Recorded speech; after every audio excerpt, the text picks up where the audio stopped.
ತದನಂತರ ಕೇಳ್ಕೊಳ್ಳಿ, ನಮ್ದೇನು ಅಬ್ಜೆಕ್ಷನ್ ಇಲ್ಲ. ತದನಂತರ ಈ ಯಾವುದು ವಾಲ್ಮೀಕಿ ಹಗರಣದಲ್ಲಿ 89 ಕೋಟಿ ಹಗರಣ ಆಗಿತ್ತು. ನಮ್ಮ ಶಂಕರ್ ಶೆಟ್ಟಿ ಹೇಳ್ತಾ ಇದ್ರು ಯಾವುದೇ ಅವರ ಮೇಲೆ ಇದು ಬರಲಿಲ್ಲ ಅಂತ. ಒಂದ್ ನಿಮಿಷ ಲೆಟ್ ಮಿ ಫಿನಿಶ್, ಆಮೇಲೆ ನೀವು ಮಾತಾಡಿ, ನಂದೇನು ಅಬ್ಜೆಕ್ಷನ್. 89 ಕೋಟಿ ಹಗರಣ ಅವ್ರ ಮೇಲೆ ಬಂತು.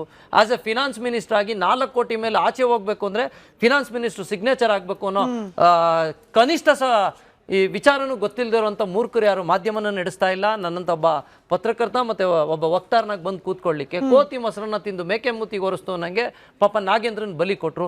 ಇಂಥ ಪ್ರಕರಣಗಳು ಹೇಳ್ತಾ ಹೋದ್ರೆ ಇವತ್ತು ಇಡೀ ದಿನ ಹೇಳ್ತಾ ಹೋದ್ರೂ ಸಾಕಷ್ಟು ಸಿಗ್ತವೆ. ಮತ್ತೆ ಸಿದ್ದರಾಮಯ್ಯನವ್ರನ್ನ ಮಾತಾಡ್ತಾರೆ ಕ್ಲೀನ್ ಆ್ಯಂಡ್ ಕ್ಲೀನ್. ಯಾವ ರೀತಿ ಒಂದು ಸಮಸ್ಯೆ ಶುರುವಾಗ್ಬಿಟ್ಟಿದೆ ಅಂದರೆ ಸಿದ್ದರಾಮಯ್ಯನವ್ರಿಗೆ ಒಳಗೆ ಆತಂಕ ಸ್ಟಾರ್ಟ್ ಆಗಿದೆ. ನಾನು ಮಾಡಿರುವಂಥ ಇಷ್ಟು ಹಗರಣಗಳು ಈ ಹಿಂದೆ ಸರ್ಕಾರ ಇದ್ದಾಗ ಅವ್ರು ಏನು ಮಾಡಿದ್ರು, ರೀಡು ಅಂತೇಳಿ 1800 ಎಕರೆ ಹಗರಣ ಮಾಡಿದ್ರು.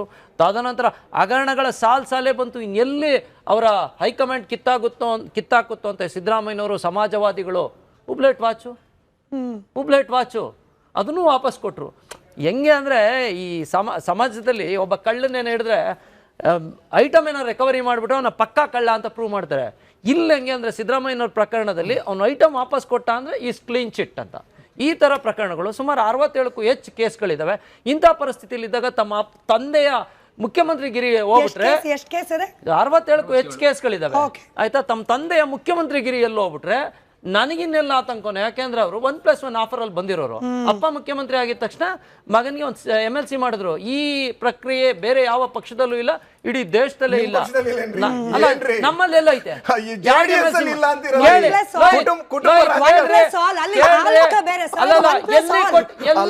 ಕುಟುಂಬ ರಾಜಕಾರಣ ಅಲ್ಲ, ನಾನು ಹೇಳೋದು ಕೇಳಿಸ್ಕೊಂಡ್ರೆ ಹೇಳ್ತೀನಿ. ನಾನು ಕುಟುಂಬ ರಾಜಕಾರಣ ಹೇಳ್ತಾ ಇಲ್ಲ, ಸ್ವಲ್ಪ ಅರ್ಥ ಮಾಡ್ಕೊಳ್ಳಿ. 1+1 ಬಿಟ್ಟಿ MLC ಆಗಿರೋದು,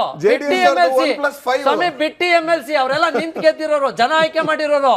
ಬಿಟ್ಟಿ MLC ಅಲ್ಲ, ಬಿಟ್ಟಿ MLC ನಿಮ್ಗೆ ನಿಮ್ ಪಾರ್ಟಿಲಿ ಏನ್ ಮಾಡಿದೀರ ರೀ? ದುಡ್ದಂತ ಕಾರ್ಯಕರ್ತರಿಗೆ ಕೊಡ್ಬೇಕಾದ್ರೆ ದುಡ್ದಂತ ಕಾರ್ಯಕರ್ತರಿಗೆ ನಾಳೆ ಲೋಹಿತ್ ಕರ್ಕೊಂಡೋಗಿ ಕೊಟ್ರು ಅದಕ್ಕೊಂದು ಗೌರವ ಇರ್ತದೆ. ಅಪ್ಪ CM ಅಂದಿದ ತಕ್ಷಣ ಮಗನ್ ಕರ್ಕೊಂಡ್ MLC ಮಾಡ್ತೀರಾ? ಯಾವ ಸಂಸ್ಕಾರ ಇದು? DK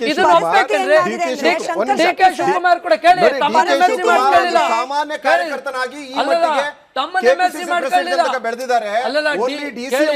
ಕೇಳಿ, DK ಕೂಡ ನಾನು ಅದನ್ನ ಹೇಳ್ತಾ ಇಲ್ಲ ರೀ, ನಾನೇನೋ ಮಾತಾಡ್ತಾ ಇದ್ದೀರಿ. DK CM DK ಅಷ್ಟು ದೊಡ್ಡ ಲೀಡರ್ ಆದ್ರು ತಮ್ಮನ್ನ MLC ಮಾಡ್ಕೊಳ್ಳಿಲ್ಲ. MP ಗೆ ಎಲೆಕ್ಷನ್ ನಿಲ್ಸ್ ಗೆಲ್ಸ್ಕೊಂಡ್ರು. ಜನ ಆಯ್ಕೆ ಮಾಡ್ಬೇಕು. ನೀವು ಪ್ರಜಾಪ್ರಭುತ್ವ ರಾಷ್ಟ್ರದಲ್ಲಿದ್ದೀರಾ, ಎಲ್ಲಿದ್ದೀರಾ? ಕ್ಷೇತ್ರನೇ ಇರಲಿಲ್ಲ ಪಾಪ ಹೇಳಿಕೆಯನ್ನ ಗಮನಿಸೋಣ. ವಿರೋಧ ಪಕ್ಷದ ಸೃಷ್ಟಿ ಅಂತಾರೆ. ವಿರೋಧ ಪಕ್ಷಕ್ಕೆ ಮಾತನಾಡ್ಲಿಕ್ಕೆ ಆಹಾರ ಯಾರು ಕೊಡ್ತಿದ್ದಾರೆ?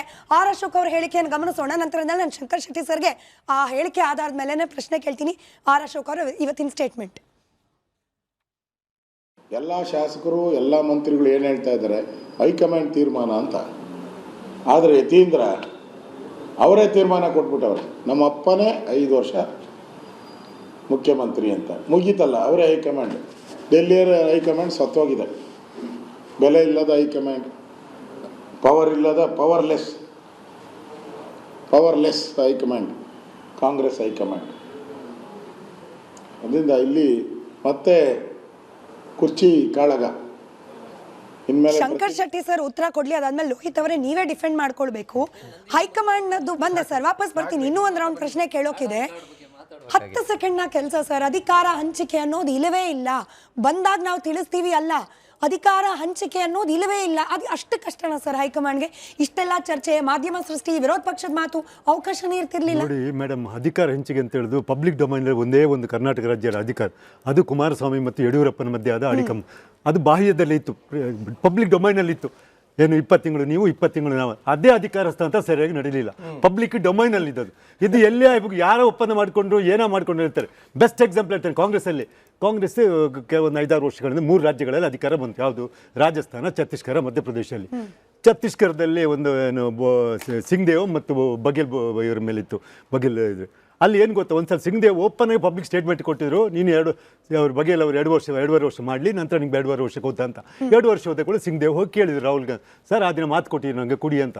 ಆಗ ಅವರೇ ಬಂದು ಪ್ರೆಸ್ ಕಾನ್ಫರೆನ್ಸ್ ಹೇಳ್ತಾರೆ, ನಾನು ನೀವು ಮಾತು ಉಳಿಸ್ಕೊಡಿ ಸರ್ ಅಂತ. ರಾಹುಲ್ ಆಗ no is doing very well, so question changing CM is doesn't arise ಅಂತ ಹೇಳಿ ವಾಪಸ್ ಕಳಿಸ್ಬಿಟ್ರು ಸಿಂಗ್ದೇವ್ ಅವರು.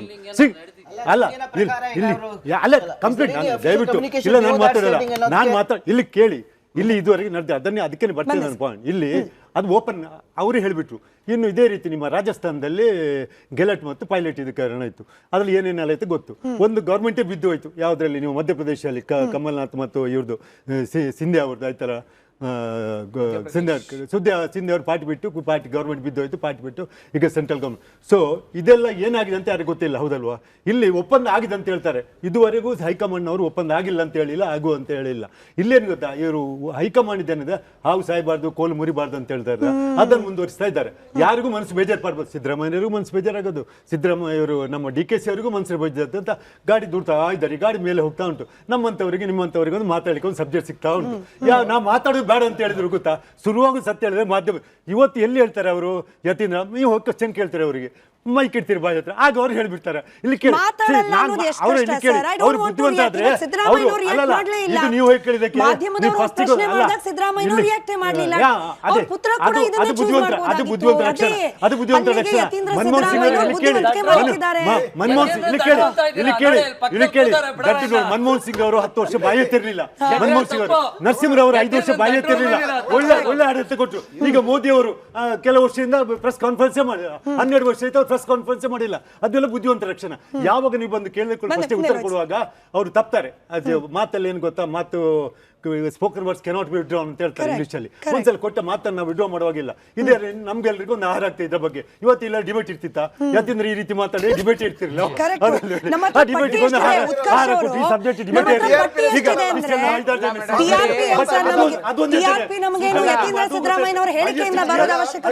CM ಚೇರ್ ಬಗ್ಗೆನೇ ಆಗೋ ಡಿಬೇಟ್ಗಳ ಹೈಯೆಸ್ಟ್ TRP ಅಂತೂ ನಮ್ಗೆ ಸುದ್ದಿ ಉಂಟು, ಅರ್ಥ ಆಯ್ತಲ್ಲ? CM ಚೇರ್ ಬಗ್ಗೆ ವಿಚಾರ ಎಷ್ಟಿತ್ತು ನೋಡಿ. ಸಮಾಜ ಕಲ್ಯಾಣ ಇಲಾಖೆ ವಸತಿ ನಿಲಯದ ಅಡುಗೆ ಸಹಾಯಕಿಯರಿಗೆ ಸಂಬಳ ಆಗ್ತಿಲ್ಲ ಅಂತ ಬೀದಿಲ್ ನಿಂತಿದ್ದಾರೆ.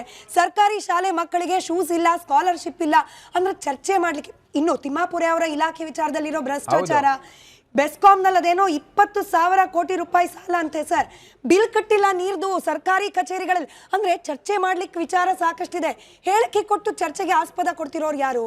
ಅದನ್ನೇ ಹೇಳಿದ್ ನಾವೀಗ ನೋಡಿ ಮೇಡಮ್, ಬಹಳ ಸ್ಪಷ್ಟವಾಗಿ ಅರ್ಥ ಮಾಡ್ಕೊಳ್ಳಿ. ಸಿದ್ದರಾಮಯ್ಯನವರಾಗ್ಲಿ DK ಶಿವಕುಮಾರ್ ಅವರಾಗ್ಲಿ ಯಾರೇ ಅಧಿಕಾರ ನಡೆಸಿದ್ರು ಸಂಪೂರ್ಣವಾಗಿ ಆಡಳಿತ ವ್ಯವಸ್ಥೆ ಕುಸಿದೋಗಿದೆ. ಭ್ರಷ್ಟಾಚಾರ ನೀವೇ ನೋಡ್ತಾ ಇದ್ದೀರಾ. ಮೊನ್ನೆ RB ತಿಮ್ಮಾಪುರ ಅವ್ರು ಪ್ರಶ್ನೆ ಮಾಡಿದ್ರೆ ಗಲಾಟೆ ಮಾಡಿ ಅಂತ ಸಿದ್ದರಾಮಯ್ಯನವರೇ ಅವ್ರಿಗೆ ಪ್ರಚೋದನೆ ಕೊಡ್ತಾರೆ. ಈಗ ಬಹಳ ಸ್ಪಷ್ಟವಾಗಿ ನಾವಿಲ್ಲಿ 2 ಅಂಶಗಳನ್ನ ಗಮನಿಸಬೇಕು. ಒಂದು, ಸಿದ್ದರಾಮಯ್ಯನವರು ಮತ್ತೆ DK ಶಿವಕುಮಾರ್ ಅವರು. ಸಿದ್ದರಾಮಯ್ಯನವರು ಮಾತೆತ್ತಿದ್ರೆ ಅಹಿಂದ ಸಮುದಾಯದ ನಾಯಕ ಅಂತ ಹೇಳ್ತಾರೆ. ಈಗ ನನಗೆ ಬಹಳ ಸ್ಪಷ್ಟವಾಗಿ ಒಂದಷ್ಟು ಕ್ವಶನ್ಗಳೇನು ಅಂತಂದ್ರೆ, ಮಲ್ಲಿಕಾರ್ಜುನ್ ಖರ್ಗೆ ಸಾಹೇಬರು ವಿರೋಧ ಪಕ್ಷದ ನಾಯಕ ಆಗಬೇಕಾಯ್ತು 2008ರಲ್ಲಿ, ತಪ್ಪಿಸ್ತಾರೆ. 2013ರಲ್ಲಿ ಪರಮೇಶ್ವರ್ ಅವ್ರು ಗೆದ್ದು ಮುಖ್ಯಮಂತ್ರಿ ಆಗಬೇಕಾಗಿತ್ತು, ತಪ್ಪಿಸ್ತಾರೆ. ಮತ್ತೆ M ಕೃಷ್ಣಪ್ಪ ಅಂತ ಎಷ್ಟೋ ಜನ ಮರ್ತ್ಬಿಟ್ಟಿರ್ತಾರೆ ಸರ್, ಒಬ್ಬ ಯಾದವ ಸಮುದಾಯ ಅತ್ಯಂತ ಹಿಂದುಳಿದಿರ್ತಕ್ಕಂಥ ಸಮುದಾಯ ಬಂದಂತ ಒಬ್ಬ ನಾಯಕನನ್ನ ಹೇಗಾದ್ರೂ ಮಾಡಿ ಅವನ ರಾಜಕೀಯಕ್ಕೆ ಸಂಪೂರ್ಣವಾಗಿ ಮುಗಿಸ್ತಾರೆ. H ವಿಶ್ವನಾಥ್, MTV ನಾಗ್ ಈ ತರ ಅನೇಕ ಜನರನ್ನ ಮುಗಿಸ್ತಾನೆ ಬರ್ತಾರೆ. ಯಾರು ಸಿದ್ದರಾಮಯ್ಯನವರು ಯಾವುದೋ ಒಕ್ಕಲಿಗ ಲಿಂಗಾಯತ ಸಮಾಜದವರಲ್ಲ, ಅದೇ ಶೋಷಿತ, ಅದೇ ದಮನಿತ, ಅದೇ ಹಿಂದುಳಿದ ಸಮುದಾಯದವರು. ಇಷ್ಟೆಲ್ಲ ಮಾಡಿದ್ರು ಕೂಡ ಮತ್ತೆ ವಾಲ್ಮೀಕಿ ಹಗರಣ, ಬೋವಿ ಹಗರಣ ಆಯ್ತಲ್ರಿ, ಯಾವ ಮುಖ ಇಟ್ಕೊಂಡು ನೀವು ಹೇಳ್ತೀರಾ ಅಹಿಂದ ಸಮುದಾಯದ ನಾಯಕರು ಅಂತ?